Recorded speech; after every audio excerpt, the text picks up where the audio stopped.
Namaste, I'm Sydney, and today I want to discuss about pigmentation.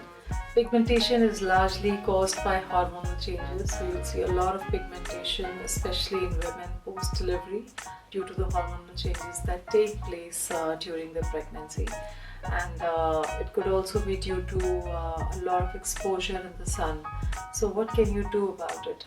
In terms of hormonal issues, you need to get it checked by an endocrinologist, and then fix it. Once you know what the cause is, then you can fix it with your diet and your lifestyle. You can reset your hormones with fasting.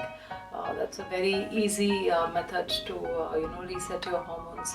Once a week fasting is what I recommend.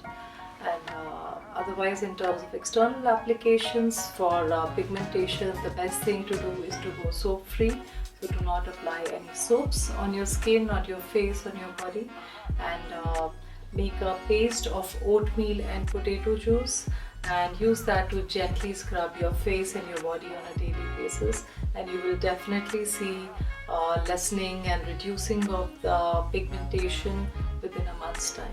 It takes 28 days for the skin to renew itself in a normal middle-aged adult, and we have to give ourselves at least a month to see visible changes whenever we try any natural remedy. So do try it out and do share your findings with me in the description below. Thank you. Bye.